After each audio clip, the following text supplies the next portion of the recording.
Salam alaikum wa rahmatullah.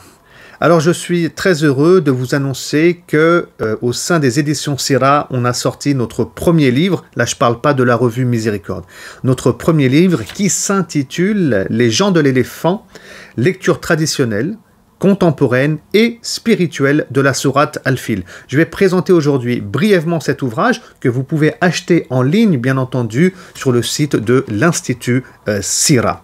Une présentation brève puisque je suis moi-même l'auteur. Alors, cet ouvrage, qui a pris environ 4 années pour être écrit, traite de 3 grandes thématiques. Donc, il y a, on va dire, 3 parties importantes. La première partie, je reviens sur les lectures traditionnelles de l'histoire d'Abra, c'est-à-dire qu'est-ce qu'il en est en islam, dans l'histoire de l'islam, les sciences de l'islam, etc. Je reviens sur l'histoire d'Abra telle qu'elle est racontée par Ibn Ishaq, bien entendu avec un esprit qui va être critique, et puis on va aussi sortir de Ibn Ishaq pour voir les différentes variantes qu'il existe du récit d'Abra, qui, je rappelle, part du Yémen sur un éléphant, avec toute une armée pour détruire la Kaaba. En tout cas, c'est ce qu'on pense, c'est ce qu'on imagine, c'est ce qu'on dit au sein de nos écrits. Alors, est-ce que c'est vraiment ça? Est-ce qu'il a d'autres objectifs, Abraha? Quelles sont ses alliances aussi à son époque? Donc, c'est des choses qu'on essaie de comprendre et de décrypter en recoupant un maximum d'informations. Toujours par rapport à ces lectures traditionnelles, une fois qu'on a travaillé sur les récits d'Abraha tel qu'il est raconté par Ibn Ishaq, je me tourne ensuite vers les travaux d'exégèse pour comprendre la sourate Al-Fil. Que signifie le mot Tayr, Ababil, Hijara, Sijil, Asf Ma'koul aussi. Donc les différents termes. Que disent les exégètes? J'entends par là Ibn Kathir, Al-Razi, Qurtubi, et donc At-Tabari, bien entendu, Az-Zamakhshari et d'autres encore. Donc on ouvre un maximum de tafsir, anciens, même contemporains, pour bien comprendre les différents mots que Allah subhanahu wa ta'ala utilise donc dans la sourate Al-Fil. Et puis on parle aussi de la variole, qui aurait décimé l'armée d'Abraha. On en parle chez les exégètes musulmans, les mufassirin, on en parle aussi chez Ibn Ishaq. Alors qu'en est-il par rapport à ce sujet, le sujet de la variole, qui reste une thématique importante dans le livre? Bien entendu, je ne vais pas tout dire ici, je vous parle juste des thématiques qu'on aborde, Inch'Allah. C'est à vous, Inch'Allah, de lire l'ouvrage et vous allez avoir toutes les informations. Dans une deuxième partie, je parle des lectures contemporaines maintenant de la sourate.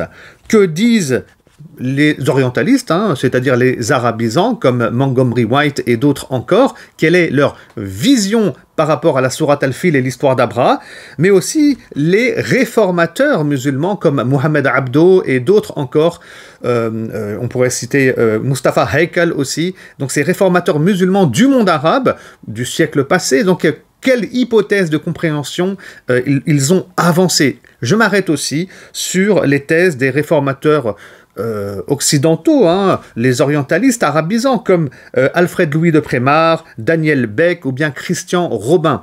Et on voit ici que pour eux, la sourate Al-Fil, enfin pas pour tous, bien entendu, mais on pourrait parler par exemple de Daniel Beck. Eh bien pour lui, la sourate Al-Fil ne parle pas de l'histoire d'Abraha, mais plutôt d'un récit biblique qui est le récit des Maccabées. Qu'en est-il vraiment? Qu'est-ce qu'il avance comme argument? Qu'est-ce qu'on doit en penser? Tout ça, c'est détaillé dans l'ouvrage. Et puis ensuite, j'avance moi-même une hypothèse de compréhension, d'interprétation de la sourate Al-Fil, basée et construite sur nos sources, c'est-à-dire Ibn Ishaq, les travaux bien entendu des savants exégètes musulmans, afin de répondre à des questions. C'est quoi ces questions? Qu'est-ce qui s'est réellement passé à l'époque d'Abraha? C'était quoi ses ambitions? C'était quoi son objectif?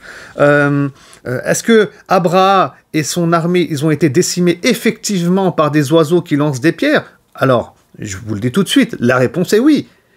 Donc, on essaie de comprendre ça, parce que d'autres ont dit que non, il y a déjà eu d'oiseaux qui ont lancé des pierres, mais ils sont tous morts de la maladie et de la variole.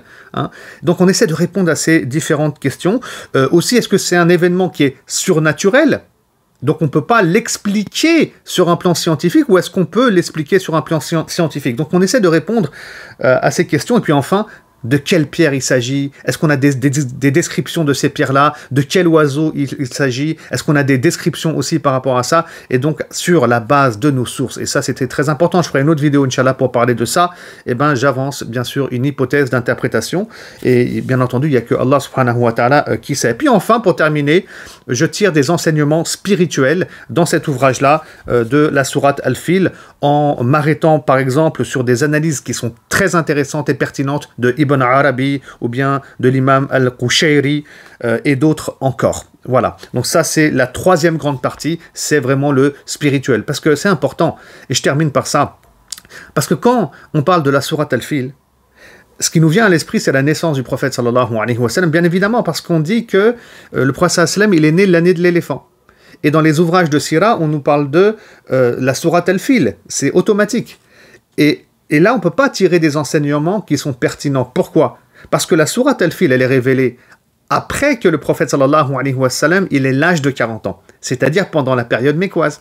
Donc si on veut tirer des enseignements de la sourate, il ne faut pas faire un focus sur la naissance du prophète sallallahu alayhi wa sallam, événement d'Abra qui a lieu en cette année, l'année de la naissance, mais il faut se concentrer sur la période mécoise et sur le moment de la révélation et le contexte de la révélation. À partir de là, on peut tirer des enseignements qui sont pertinent, et c'est ce que j'essaie de faire dans cette dernière partie.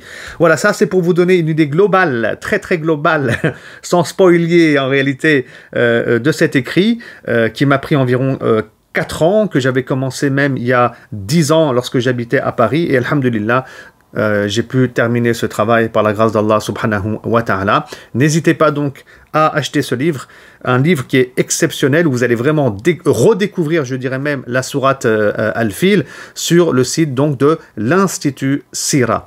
À très bientôt. Salam alaikum wa rahmatullahi wa barakatuh.